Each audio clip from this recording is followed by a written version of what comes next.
I never thought things would unfold like this. Honestly, I never thought they would happen at all. The night was quiet. The road stretched ahead under the dim streetlights, and soft music played through the car speakers. Ashley sat next to me in the back seat, close enough that I could feel the warmth of her skin. Her husband, Daniel, was at the wheel, completely focused on driving.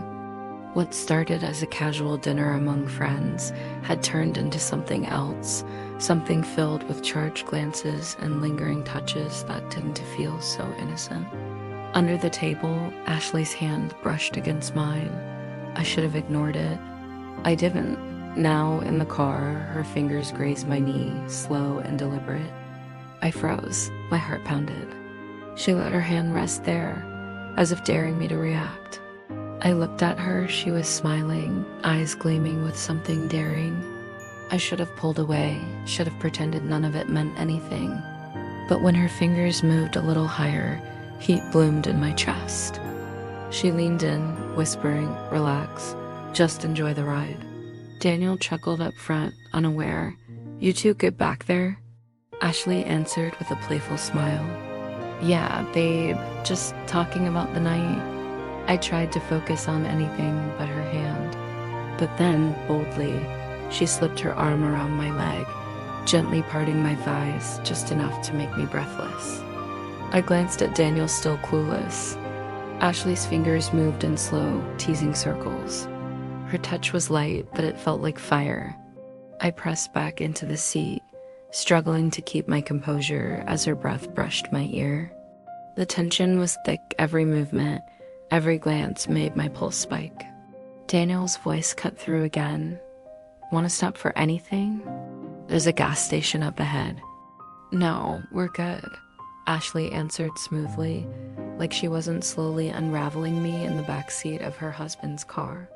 She leaned into me again, her leg pressing against mine. "You okay?" she whispered. I didn't answer.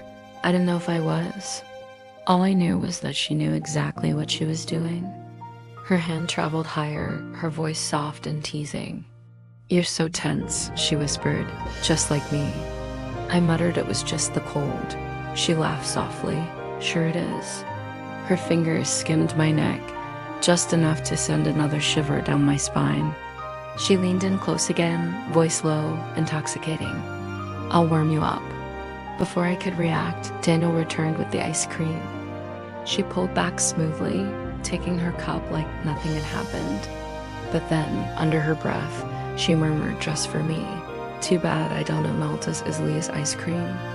The drive home was torture. Ashley continued to tease me in subtle, maddening ways, licking her spoon too slowly, touching my leg again, whispering just loud enough that only I could hear. "You can handle it, can't you?" I was about to lose it when Daniel's voice interrupted us again. Ashley answered like nothing was wrong, but her fingers kept moving. I turned to her in frustration, begging her to stop. "Make a sound," she whispered, "and he'll know." When we finally got home, Daniel offered to take out the trash. Ashley walked inside first, leaving me alone in the car with a pounding heart. She waited for me at the top of the stairs, smirking. "Still here?" I asked, confused. She stepped closer, brushing her fingers against my wrist. "Still what?" she purred. "Still want me," she finished, her eyes sparkling with mischief. "Still think it's just the cold," I mumbled, pulling away slightly. "Cold," she echoed, her fingers trailing up my arm. "Let's test that theory."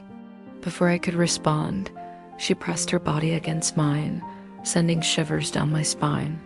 She whispered against my ear, her breath warm and inviting, "You want this, don't you?"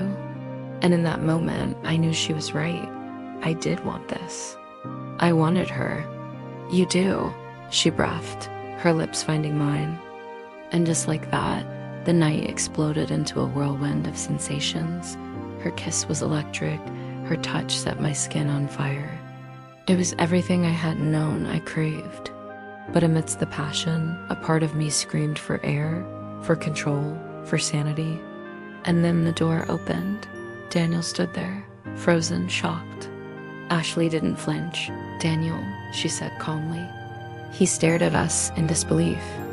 I scrambled to explain, but Ashley silenced me with a finger to my lips. Let him process. "What the hell is this?" Daniel demanded. Ashley just shrugged. "Exactly what it looks like." Daniel clenched his fists. "You're messing with me."